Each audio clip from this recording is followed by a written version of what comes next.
का CSS। HTML हमने पढ़ लिया है। HTML में हमने देखा था कि हमारे पास एक फ्रेम होता है, या किसी जिस तरह हाउस वगैरह हम बनाते हैं तो उसका एक फ्रेम होता है। इसी तरह HTML भी हमारे पास एक फ्रेम होता है। कोई भी किसी भी बिल्डिंग की फ्रेम, जो ढांचा जिसको हम कहते हैं, या स्केलेटन जिसको हम कहते हैं, वो हमारे पास होता है। लेकिन उसको, उस स्केलेटन को की स्टाइल करना, कि उसको बताना कि ये चीज़ किस तरह किस जगह पे होगी, ये किस किस तरह होगी, उसका कलर क्या होगा, मतलब किस तरह डिस्प्ले नज़र किस तरह आएगी, उसमें रूह जो होती, मतलब रूह तो नहीं कह सकते, मतलब उसका जो लुकिंग होगी वो हम क्या कहते हैं, CSS। जिस तरह हमारा गोश्त है तो हमारी बॉडी है, तो ये हमारे पास CSS होती है। CSS stand for cascading style sheet. ये चलें, तो ये हमारे पास, ये हमें ये बताती है कि हमने क्या करना है, कि एलिमेंट्स वगैरह जो होते हैं हमने स्क्रीन पे या पेपर पे, मतलब या मीडिया पे किस तरह डिस्प्ले होंगे। ठीक है। सबसे बड़ी बात ये है कि हमारा ये वक्त की बचत कर देती है, कि ज़ाहिर है कि हमने वहाँ पे HTML में तो हमने ये कह दिया था कि ये टैग्स हैं हमारे पास, ये चीज़ है, ये पिक्चर है, ये इमेज है।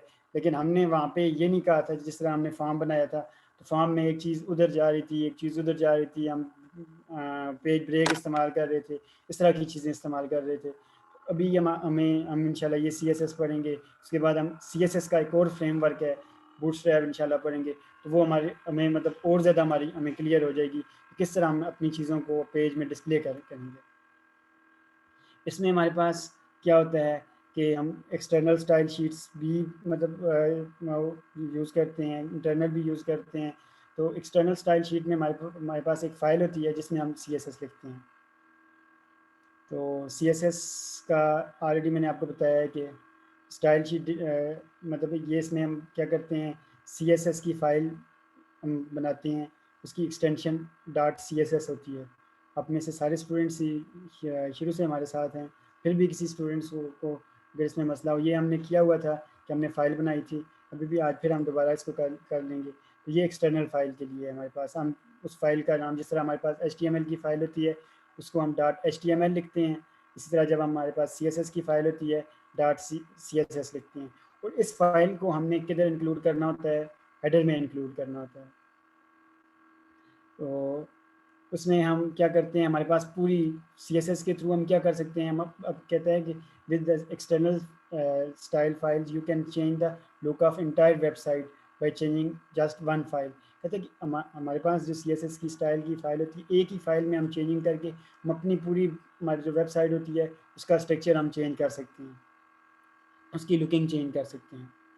तो दूसरा नेक्स्ट है हमारे पास, उसका सिंटैक्स क्या है। बेटा आप लोगों में से जो स्टूडेंट्स कंप्यूटर साइंस के हैं तो उनको तो पता होगा सिंटैक्स किसको बोलते हैं। वो कंप्यूटर साइंस के नहीं हैं, दूसरे डिपार्टमेंट्स के हैं। तो सिंटैक्स क्या होता है, इसके बाद भी हम यूज़ करेंगे कि फ़लाँ चीज़ है जी, इसका सिंटैक्स क्या है। या क्वेश्चन भी आप लोगों को अक्सर आते थे जी, लूप का सिंटैक्स बता दें, फॉर लूप का सिंटैक्स बता दें। तो सिंटैक्स बेसिकली क्या होता है कि लिखने का तरीका होता है, कि हमने किसी चीज़ को किस तरह लिखना है, किस तरह हम लिखेंगे मतलब दूसरे को समझाने के लिए।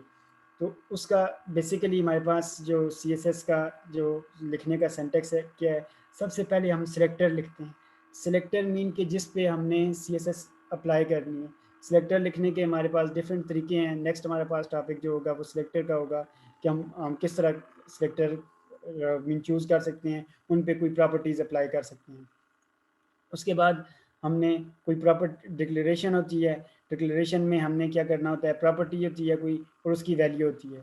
अगर एक से ज़्यादा हमारे पास प्रॉपर्टीज़ इस्तेमाल की हुई हैं हमने, तो अब तब हम उनको क्या करते हैं, सेमी कॉलन से हम उनको सेपरेट करते हैं। फॉर एग्जांपल, ये हमने सिलेक्टर लिखा है, सिलेक्टर में उसके बाद हमने कर्ली ब्रेसेस यूज़ किए हैं, दरमियाना ब्रैकेट मैथ्स में आप कहते हैं, उर्दू में।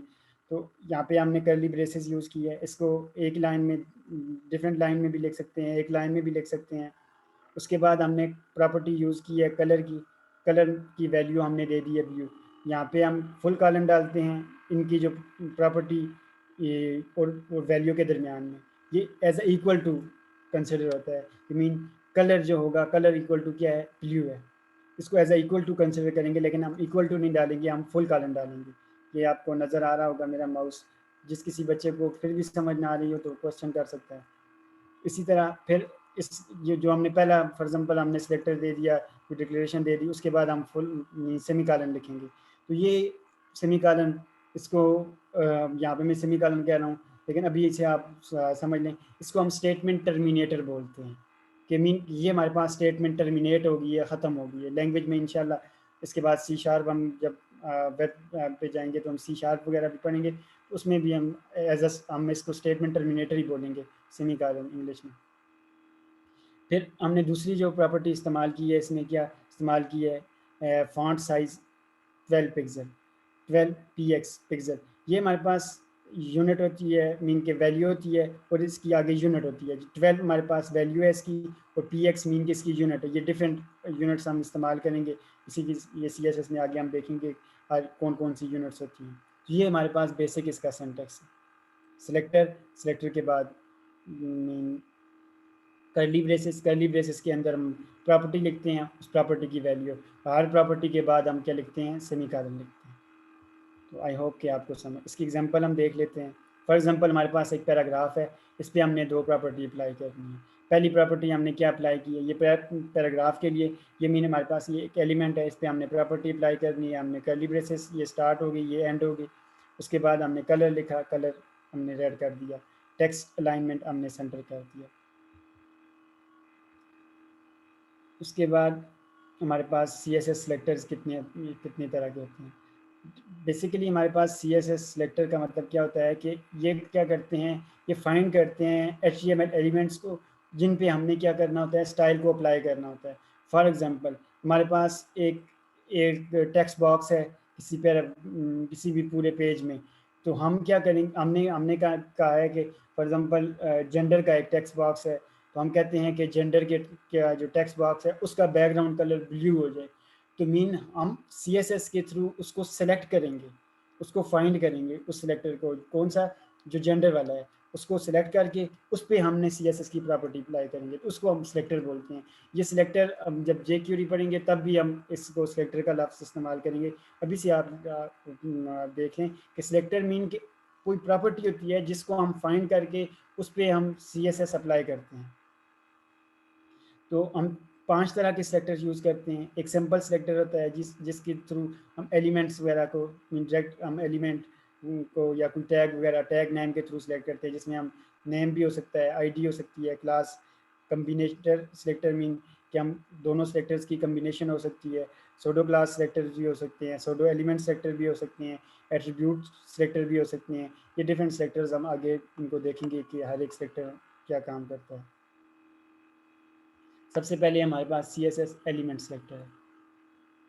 तो एलिमेंट सेलेक्टर हमारे पास क्या करता है कि हम डायरेक्ट एलिमेंट पे कोई प्रॉपर्टी अप्लाई करते हैं। तो इसके के साथ हम थोड़ा सा प्रैक्टिकल देख लेते हैं। आई होप कि आप लोगों ने ये चीज़ें की हुई हैं, लेकिन फिर भी किसी स्टूडेंट्स के लिए थोड़ी सी रिवीजन हो जाएगी। हमारे पास ये इंडेक्स का पेज है, इसमें हमने यहाँ पे ये अप्लाई की हुई है, एक क्लास ऐड की हुई है CSS की, style.css। style.css की फ़ाइल है। यहाँ पे हम फॉर एग्ज़ाम्पल इसको हम ख़त्म कर देते हैं, सारी चीज़ डिलीट।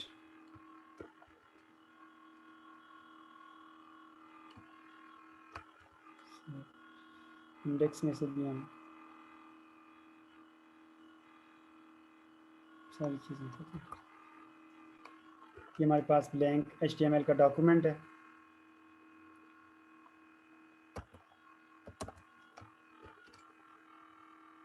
हमने एक्सटर्नल एक स्टाइलिंग इस्तेमाल की है इसमें। तो इसमें हम फॉर एग्ज़ाम्पल एक पैराग्राफ लेते हैं।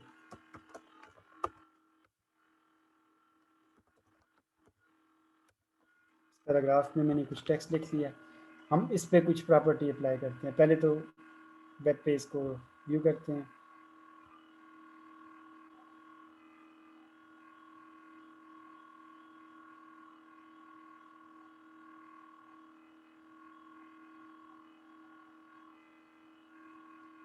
ये हमारे पास पैराग्राफ है, इस पे CSS अप्लाई करते हैं।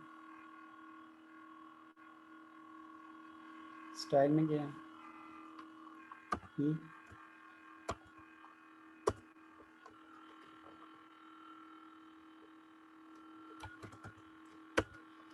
Colour.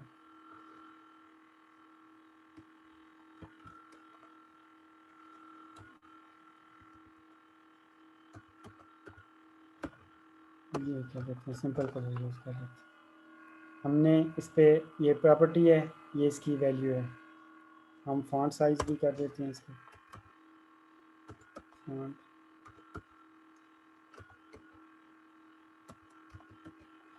Font size 25 property value, और ये हमने इसकी यूनिट लिखी 25 पिक्सल।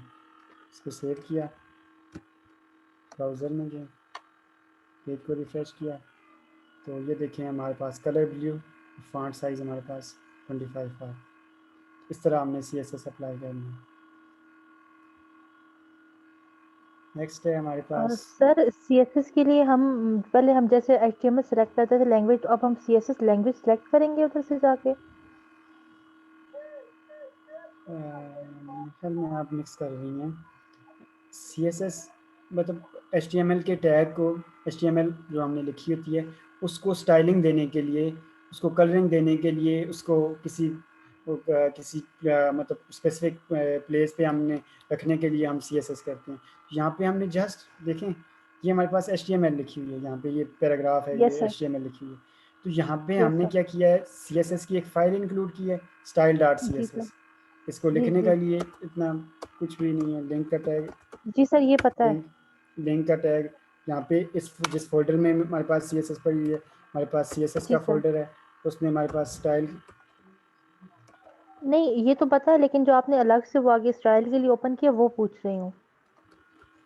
मैम कौन सा स्टाइल, ये वाली जो इस फाइल को मैंने ओपन किया ना, जी सर। ये जो फाइल है, यही फाइल है, फाइल को ओपन, जो मैंने स्टाइल शीट यहाँ पे इंक्लूड की है ना, style dot C S G S, sir. जी जी। इसी को मैंने यहाँ पे ओपन किया हुआ है। ठीक है। ठीक है, और इसी पे मैं ठीक है। CSS अप्लाई कर रहा हूँ। ठीक अभी है। आगे हम देखेंगे कि CSS को लिखने के लिए कितने हमारे पास तरीके हैं, कौन कौन से तरीके हैं। ठीक है सर। तो यहाँ पे जस्ट हमने वो अप्लाई किया। उसके बाद है हमारे पास ID सिलेक्टर है, ये तो हमने जस्ट एलिमेंट सेलेक्टर करा था। ID सिलेक्टर क्या होता है, ये हम ID एट्रीब्यूट हम यूज़ करते हैं, किसी भी हमारे पास जो टैग होता है उसका हम या एलिमेंट होता है हमारे पास, उसका ID एट्रीब्यूट हम यूज़ करते हैं। ID जो होता है हमारे पास यूनिक होता है, एक पेज में मैंने आपको पहले भी बताया था कि जब भी हम ID रखेंगे ये यूनिक होगा, तो ये हमारे पास एक यूनिक एलिमेंट को पॉइंट कर रहा होगा। तो ID लिखने के लिए जब भी हम उस एलिमेंट में जब हम लिखेंगे तो वहाँ पे तो हम ID का एट्रीब्यूट यूज़ करेंगे और उसकी वैल्यू में हम ID का नाम लिखेंगे। जबकि जब हम CSS में जाएंगे तो वहाँ पे हम क्या करेंगे, हैश सिंबल यूज़ करेंगे, हैश के बाद हम ID का नाम लिखेंगे और उसके बाद हम मतलब उसकी प्रॉपर्टीज़ वगैरह देंगे। जिस तरह हमारे पास पैरा 1 हमने लिखा है, तो यहाँ पे हमने हैश लिखा, पैरा 1 लिखा, और यहाँ पे हमने उसकी कुछ प्रॉपर्टीज़ अप्लाई कर दी। इसी तरह हम दोबारा ट्राई करते हैं। फॉर एग्ज़ाम्पल हम पहले HTML में जाते हैं, इसको ID देते हैं, ये पैराग्राफ उसी तरह जगह पे हम छोड़ देते हैं, एक दूसरा पैराग्राफ लेते हैं, इस पैराग्राफ को मैं एक ID दे देता हूँ,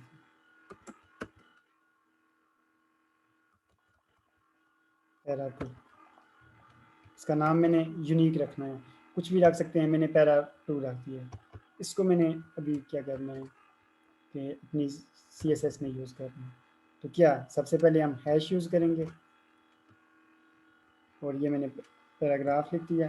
अभी फिर हमने उसी तरह कर्ली ब्रेसेस यूज़ करनी है, यहाँ पे हमने जो भी प्रॉपर्टी अप्लाई करनी है तो वो करते हैं। मैं कुछ प्रॉपर्टी अप्लाई कर देता हूँ, बॉर्डर की, बॉर्डर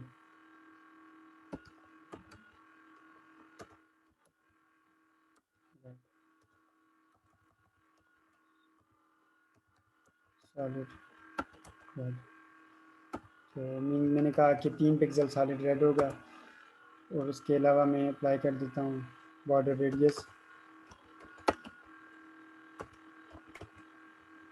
रेडियस में 5 पिक्सल अप्लाई कर देता हूँ। बॉर्डर अप्लाई कर दिया, बॉर्डर रेडियस अप्लाई कर दिया, इस पर मैं पैडिंग भी अप्लाई कर, मार्जिन भी अप्लाई कर देता हूँ। ये सारी चीज़ें हम फिर दोबारा, ये मार्जिन, पैडिंग, सारी चीज़ें हमने पहले भी देखी हुई हैं, लेकिन दोबारा हम रिवाइज करेंगे CSS में। तो मैं पैडिंग अप्लाई कर देता हूँ इसमें, पैडिंग 3 पिक्सल। जब भी हम अभी CSS में हैं तो इसको एक्सप्लेन कर देते हैं। मैंने प्रॉपर्टी अप्लाई की है बॉर्डर की, इस पर बॉर्डर मैंने क्या कह दिया है कि इसकी जो विड्थ होगी बॉर्डर का, हमारे पास जो लाइन होती है बॉर्डर की लाइन, उसकी विड्थ कितनी होगी, 3 पिक्सल होगी। सॉलिड मीन कि हमारे पास डिफरेंट बॉर्डर की प्रॉपर्टीज़ हैं, लाइन बॉर्डर आ जाता है, सॉलिड बॉर्डर आता है, मुख्तलिफ हमारे पास प्रॉपर्टीज़ होती हैं।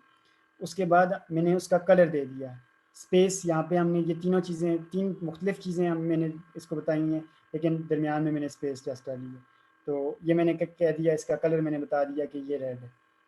दोबारा मैंने क्या कह दिया कि बॉर्डर रेडियस, बॉर्डर रेडियस का मतलब ये होता है कि बॉर्डर को राउंड करना होता है हमने, इसी के बॉर्डर रेडियस को ही इस्तेमाल करके हम सर्कल ड्रा कर सकते हैं, एक डिव में हम एज अ सर्कल भी ड्रा कर सकते हैं। तो मैंने क्या कह दिया कि मतलब 5 पिक्सल का मीन राउंड कर दे, 5 पिक्सल राउंड कर दे इसको। फिर मैंने एक और प्रॉपर्टी अप्लाई की है पैडिंग। पैडिंग क्या होती है, पैडिंग हमारे पास किसी भी डिव का जो बॉर्डर होता है, बॉर्डर से लेकर जो उसका कंटेंट होता है उसके दरमियान में जो स्पेसिंग होती है उसको हम पैडिंग बोलते हैं। पैडिंग के लिए हमारे पास इसके डिफरेंट प्रॉपर्टीज़ होती हैं। पैडिंग सिंपल हम पैडिंग इस्तेमाल करेंगे तो वो पैडिंग लेफ़्ट, टॉप, राइट और बॉटम तमाम जगहों से हमारे पास सेम अप्लाई हो जाएगी। जिस तरह मैंने पैडिंग अप्लाई की है, ये पैडिंग हमारे पास 3 पिक्सल, लेफ्ट साइड से भी 3 पिक्सल हो जाएगी, टॉप से भी 3 पिक्सल हो जाएगी, राइट से भी 3 पिक्सल हो जाएगी और बॉटम से भी हमारे पास 3 पिक्सल हो जाएगी। ये मैंने पैडिंग। अगर हम कहते हैं सिर्फ लेफ्ट से पैडिंग हमने 3 पिक्सल अप्लाई करनी है तो मैं पैडिंग डैश लेफ्ट, तो ये देखें ये लेफ्ट की प्रॉपर्टी हमारे पास अप्लाई होगी। इसी तरह राइट की हम करेंगे तो राइट की प्रॉपर्टी अप्लाई हो जाएगी। तो ये जो भी प्रॉपर्टी हम अप्लाई कर सकते हैं। तो यहाँ पे भी हमारे पास रेडियस के लिए भी हमारे पास, इसका बाद में करेंगे, बॉर्डर लेफ्ट रेडियस होता है। तो अभी हम ब्राउज़र में देखते हैं कि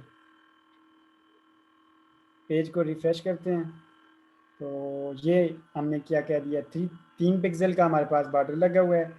तो इसमें हमने 3 वो क्या दे दिया है, पेड कलर इसको हमने क्या दे दिया था, रेड दिया था, और बॉर्डर रेडियस 5 पिक्सल दे दिया था। पैडिंग लेफ़्ट मैंने 3 पिक्सल दी हुई है। तो मैं अभी ये लेफ़्ट साइड पे इसने पैडिंग 3 पिक्सल हमें शो हो रही है।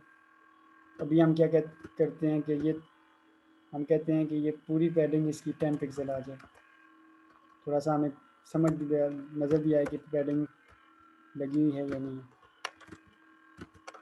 ये देखिए हमारे पास ये 10 पिक्सल की हमारे पास ये पैडिंग आ गई, लेफ़्ट, टॉप, राइट और बॉटम।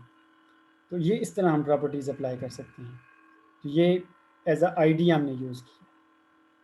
नेक्स्ट है हमारे पास CSS की प्रॉपर्टी जो हम इस्तेमाल करते हैं, क्लास सेलेक्टर। क्लास हम कब इस्तेमाल करते हैं, जब हमने वही प्रॉपर्टी सेम जगहों पे यूज़ करनी है। फॉर एग्जांपल क्लासेस हमारे पास रिपीट हो सकती हैं। जिस तरह हम कहते हैं कि हमारे पास हमने 10 पैराग्राफ यूज़ किए हैं, 10 जगहों पे पैराग्राफ यूज़ किए हुए हैं। अच्छा तो हम क्या करते हैं, हर पैराग्राफ को एक क्लास दे देंगे, तो वो क्लास हम यूज़ कर सकते हैं, उस क्लास के ऊपर हम प्रॉपर्टी इस्तेमाल कर सकते हैं। तो क्लास हमारे पास रिपीट हो सकती है, एक क्लास डिफरेंट एलिमेंट्स को एक पेज में भी दे सकते हैं, लेकिन आईडी रिपीट नहीं हो सकती हमारे पास। तो क्लास को लिखने के लिए हम क्या लिखते हैं, सबसे पहले हमने जिस एलिमेंट में क्लास की प्रॉपर्टी इस्तेमाल करनी है, हम क्लास का एट्रीब्यूट लिखेंगे और उसकी हम कोई वैल्यू वगैरह दे देंगे। और जबकि हम CSS में हम क्या करेंगे, क्लास के लिए हम जस्ट डॉट यूज़ करेंगे या पीरियड, जिसको इंग्लिश में हम पीरियड बोलते हैं, पीरियड का सिंबल यूज़ करेंगे और उसमें उसी तरह की प्रॉपर्टीज़ इस्तेमाल करेंगे जिस तरह हम पहले हमने आईडी के लिए इस्तेमाल किए या एलिमेंट सेलेक्टर के लिए इस्तेमाल किए। आपको मतलब यहाँ पे सर हम नज़र आ क्लास को एक ही जगह पर यूज कर सकते हैं, दो नहीं, जगह पर यूज नहीं कर सकते?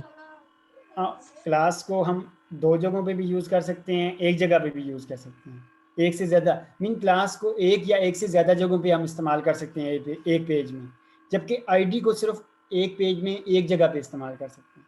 आईडी यूनिक होती है ना। देखें क्लास आपका आपकी फॉर एग्जांपल जब आपका जो सेमेस्टर है आपको उसको एज अ क्लास भी हम कह सकते हैं ना, क्लास होती है ना, फॉर एग्जांपल 3rd ईयर या 4th ईयर, उसमें जब हम एज अ क्लास लेते हैं तो फॉर एग्जांपल हम कहते हैं कि जी 3rd सेमेस्टर के स्टूडेंट्स आ जाएं, सेमेस्टर एज अ क्लास होती है, तो हम 3rd सेमेस्टर के स्टूडेंट्स का जब कहते हैं तो वो पूरे 3rd सेमेस्टर के स्टूडेंट्स समझते हैं कि हम आ रहे हैं, ठीक है। जबकि आईडी मीन कि हम कहते हैं कि 3rd सेमेस्टर का या कोई स्टूडेंट है उसके उसका जो रोल नंबर है वो आईडी है, वो यूनिक है। आपका रोल नंबर जो आपके कॉलेज में होगा वो किसी और दूसरे बच्चे को असाइन नहीं हो सकता, वो आपके लिए यूनिक है। जब हम बुलाते हैं किसी बच्चे को, हम कहते हैं कि ये इस रोल नंबर का बच्चा आ जाए, तो पूरे कॉलेज में से वही बच्चा हमारे पास आएगा, वो किसी दूसरे को असाइन नहीं हो सकता वो रोल नंबर। जबकि क्लास जो है वो मल्टीपल स्टूडेंट्स को असाइन हो सकती है, ठीक है। तो मीन के ये मल्टीपल जगहों पे इस्तेमाल हो सकती है। फिर ज़ाहिर है इसके जो चाइल्ड होंगे मीन के जिन पे जो इस्तेमाल हो रही है वो मल्टीपल है, तो मीन ये मल्टीपल जगहों पे भी इस्तेमाल हो सकती है। समझ आई है? जी तो सर। इस जी अभी सर। हम यहाँ पे एक क्लास इन दोनों पैराग्राफ के लिए एक पैराग्राफ एक हेडिंग भी ले लेते हैं, H3 ले लेते हैं।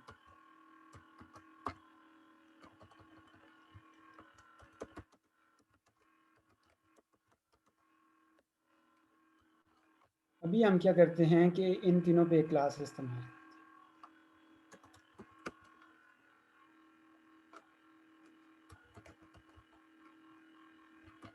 क्लास 1 इसका नाम देता हूँ मैं,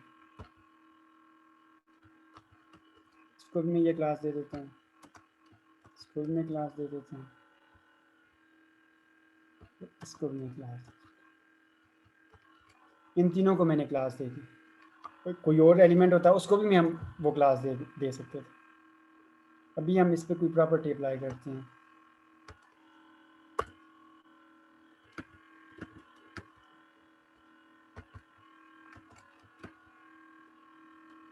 अगर आपको शक हो मेरी तरह के आप स्पेलिंग मिस्टेक कर देते हैं, तो आपने क्या करना है, कॉपी पेस्ट का काम करना है। मैंने भी उधर से जो क्लास लिखी थी मैंने पेस्ट कर दी है, ठीक है।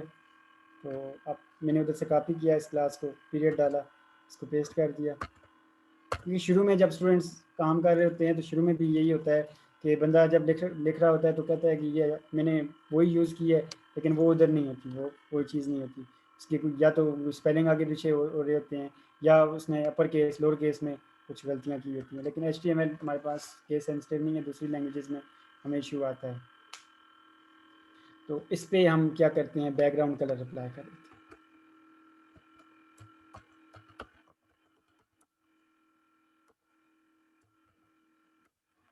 Background colour silver, background colour मैंने सिल्वर अप्लाई कर दिया है। अभी आपने देखना क्या, ये देखें पहला पैराग्राफ उधर भी हमारे पास बैकग्राउंड कलर आ गया है, दूसरा पैराग्राफ उधर भी हमारे पास बैकग्राउंड कलर आ गया है, और हमारे पास ये हेडिंग है इस पर भी हमारे पास आ गया। मीन के क्लास को हम मल्टीपल जगहों पे यूटिलाइज कर सकते हैं। तो ये क्लास के लिए था हमारे पास।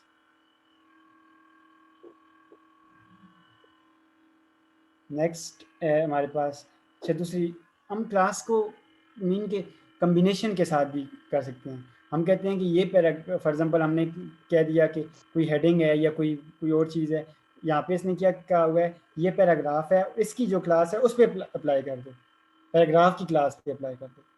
तो इस तरह फॉर एग्जांपल हम करते हैं। यहाँ पे हमारे पास तो पैराग्राफ तो यूनिक नहीं है, हम कहते हैं कि हमने हेडिंग पे अप्लाई किया हुआ था ना H3 पे, हम क्या कहते हैं H3 की जो हमारे पास है उधर अप्लाई कर दो, H3 की क्लास पे अप्लाई कर दो। क्लास तो हमने ऑलरेडी दी हुई है, यहाँ पे हमने तीनों को क्लास दी हुई है, लेकिन हम चाहते हैं कि सिर्फ H3 वाली जो क्लास है उस पर ये प्रॉपर्टी अप्लाई कर दो। तो फिर हमने क्या किया, H3 लिखा, डॉट क्लास लिखा, वो हमने यहाँ पे थोड़ा सा स्पेस भी हम डाल सकते हैं, उसी के साथ भी रख सकते हैं इनकी यूनिक करनी। अभी क्या होगा हमारे पास, सिर्फ H3 की जो प्रॉपर्टी है उसमें अप्लाई करना चाहिए था इसको।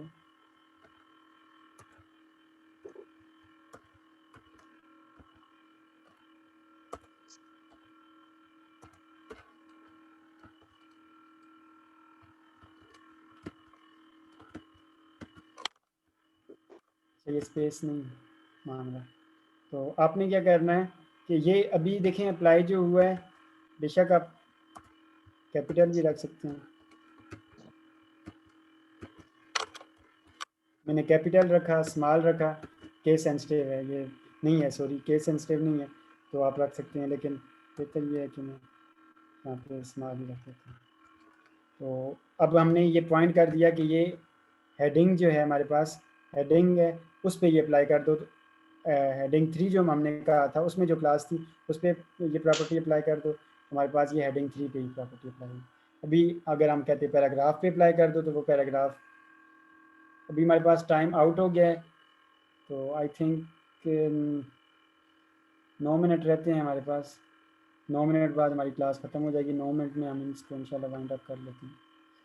तो अभी समझ आ गई है। अगर हम कहते हैं ये पैराग्राफ पे अप्लाई कर दो, तो यहाँ पे हम क्या लिखेंगे, जस्ट पी लिखेंगे, तो ये पैराग्राफ पे अप्लाई होगा, हेडिंग पे अप्लाई नहीं होगा, ये दोनों पैराग्राफ्स पे अप्लाई होगा। समझ आई है? तो अब इसको भी आप यूनिक कर सकते हैं। नेक्स्ट हमारे पास है, एक एलिमेंट में हमारे पास मोर देन 1 क्लासेस भी हो सकती हैं। तो जिस तरह हमारे पास यहाँ पे एलिमेंट है, इसमें हमने एक क्लास इस्तेमाल की है सेंटर की, एक क्लास हमने इस्तेमाल कर दी है लार्ज की, मीन ये दोनों क्लासेस काम करेंगी। फॉर एग्जांपल ये सेंटर है, तो ये इसका फॉर एग्जांपल ये टेक्स्ट को सेंटर कर देगी, लार्ज मीन के इसके टेक्स्ट का साइज़ लार्ज कर देगी, ठीक है। और दूसरा आपने ये करना है कि क्लास नेम, जिस तरह आपने कोई लैंग्वेज अगर पढ़ी है, तो लैंग्वेज का हमारे पास एक रूल होता है कि वेरिएबल ने, प्लीज़ अपना माइक बंद कर दें, माइक बंद करें।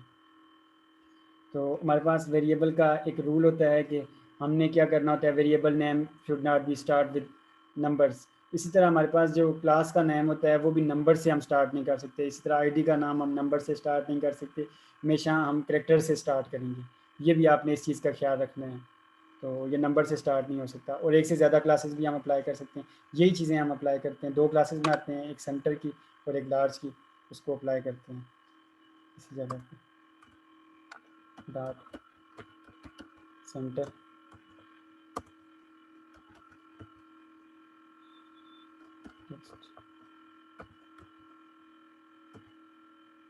टेक्स्ट लाइन की हम प्रॉपर्टी अप्लाई कर देते हैं सेंटर, ये सेंटर के लिए मैंने कर दिया। अच्छा लार्ज, लार्ज के लिए मैंने क्लास बनाई, उसके लिए क्या करता हूँ, फॉन्ट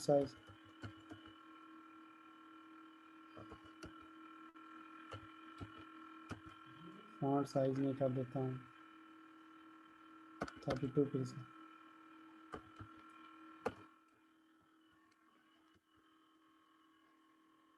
ये हम सेंटर और लार्ज की क्लास अप्लाई करते हैं किसी जगह। इंडेक्स पे जाते हैं, पहला पैराग्राफ है, क्लास 1 भी मैंने अप्लाई की हुई है इस पर मैं एक और क्लास अप्लाई कर देता हूँ, सेंटर लार्ज, 3 क्लासेस मैंने अप्लाई की। तो ये थोड़ा सा कन्फ्लिक्ट क्योंकि इस पर कलर का, और चलो क्योंकि इसमें भी हमने क्लास 1 पे हमने क्या क्या चीज़ें अप्लाई की हैं, क्लास 1 पे बैकग्राउंड का कलर सिल्वर, ठीक है, बैकग्राउंड।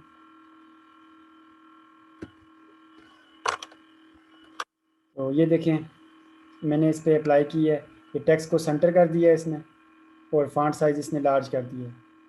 तो एक और प्रॉपर्टी हमने अप्लाई की हुई थी बैकग्राउंड कलर की, ये बैकग्राउंड कलर भी इसने दे दिया था। तो मीन ये 3 क्लासेस एक ही जगह पे हमने अप्लाई कर दी। तो एक आपने ये नहीं सोचना कि एक जगह पे, हाँ लेकिन ये है कि आईडी हमारे पास एक ही होगी, एक एलिमेंट में हम एक आईडी इस्तेमाल करेंगे, लेकिन क्लासेस आप एक से ज़्यादा क्लासेस आप इस्तेमाल कर सकते हैं। तो समझ आ गई है? नेक्स्ट हमारे पास है यूनिवर्सल सिलेक्टर। यूनिवर्सल सिलेक्टर क्या होता है कि हम क्या क्या कहते हैं कि पूरी जो उस पेज के तमाम एलिमेंट्स पे हमने अगर कोई प्रॉपर्टी अप्लाई करनी है, तो हम यूनिवर्सल सिलेक्टर स्टैटिक लिखेंगे। तो स्टैटिक में जो भी हम प्रॉपर्टीज़ लिखेंगे, उनकी वैल्यूज़ लिखेंगे, तो वो पूरे पेज पे अप्लाई हो जाएंगी हमारे पास। उसके लिए हम क्या करते हैं, बैकग्राउंड कलर यहाँ से हम खत्म कर देते हैं, और किस जगह पे बैकग्राउंड कलर तो नहीं, तो हम स्टैटिक लिखते हैं।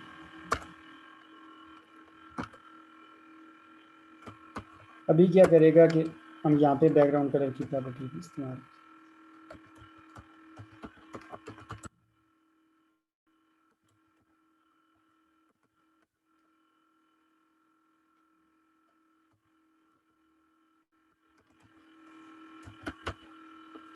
मैंने बैकग्राउंड कलर की प्रॉपर्टी इस्तेमाल किया, तो ये क्या करेगा, ये किस किस का बैकग्राउंड कलर चेंज करेगा, कोई स्टूडेंट फुल बता दे। पेज फुल पेज का। ये हमारे पास फुल पेज का बैकग्राउंड कलर चेंज कर देगा, क्योंकि सेलेक्टर हमारे पास बॉडी भी तो है ना, तो ये मीन हमारे पास पूरा जो पेज है उस पर अप्लाई हो जाएगा। तो इस तरह हम पूरे पेज पे कोई प्रॉपर्टी अगर इस्तेमाल करनी है तो वो हम क्या करेंगे, स्टैटिक इस्तेमाल करेंगे। नेक्स्ट है हमारे पास ग्रुपिंग सेलेक्टर भी हो सकता है। जिस तरह फॉर एग्जांपल आपने इस जगह ये चीज़ देखें आप, तो यहाँ पे हमने क्या किया, H1 को टेक्स्ट अलाइन सेंटर कर दिया, इसका कलर रेड कर दिया। इसी तरह H2 को भी हमने कहा कि ये इसका टेक्स्ट लाइन सेंटर कर दो, कलर रेड कर दो। पैराग्राफ को भी हमने कहा कि टेक्स्ट लाइन कलर रेड। बजाय इसके कि हम डिफरेंट टैग्स लिखते रहें, तो हम क्या कर सकते हैं, टैग लिखा, टैग का नाम लिखा या कोई प्रॉपर्टी लिखी, उसके दरमियान में कामा लिख के हम इसको बेहतर अंदाज में इस तरह लिख सकते हैं। तो यहाँ पे यही प्रॉपर्टी हम अगर इस्तेमाल करते हैं, तो इसको इधर अगर हम लिखते हैं H1 H2 तो पैराग्राफ, तो text line centre colour red, तो मीन ये अप्लाई हमारे पास हो जाए। तो ग्रुपिंग करने के लिए हम क्या करते हैं, बेसिकली यहाँ पे कहने का मतलब ये है, जब भी हम ग्रुपिंग करेंगे इस सेलेक्टर्स को, तो हम क्या इस्तेमाल कर सकते हैं, कामा इस्तेमाल करेंगे। तो यहाँ पे ये तीनों एलिमेंट्स लिखे हुए हैं, तो यहाँ पे हम क्लासेस भी लिख सकते हैं, यहाँ पे हम आईडीज़ भी लिख सकते हैं। हम कहते हैं कि ये जो आईडीज़ हैं इन पे कोई अप्लाई कर दो, ये क्लास, ये सिलेक्टर, इनको मिक्स भी कर सकते हैं। तो मिक्स यूज़ करते हैं यूनिवर्सल को।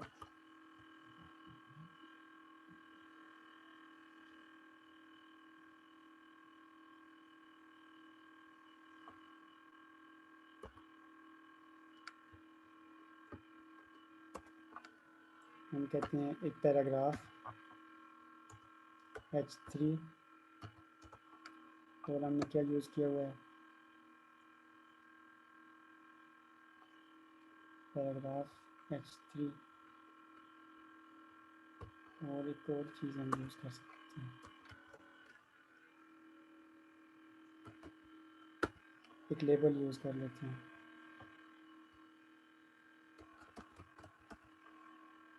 इसमें हम स्टार्ट या नेम लिख देते हैं।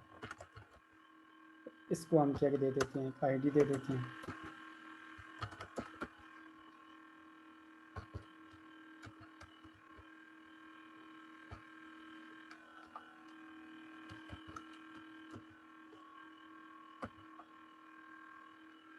एक क्लास भी यूज़ कर लेते हैं।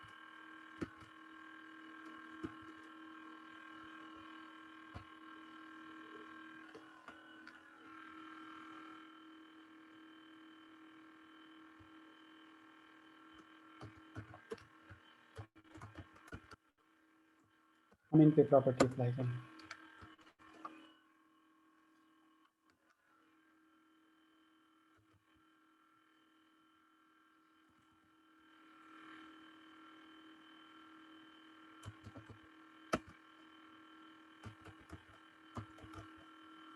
ऑरेंज, तो माई क्लास को हम यूज़ कर लेते हैं।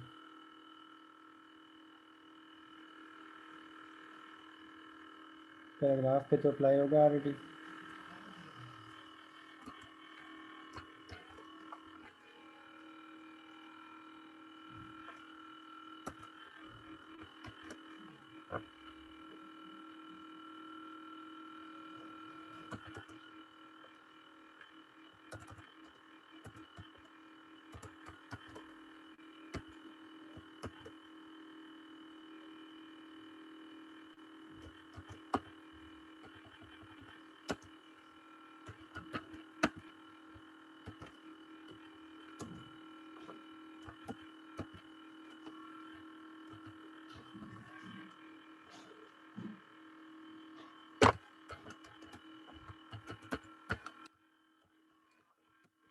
तमाम पे मैंने प्रॉपर्टी अप्लाई कर दी।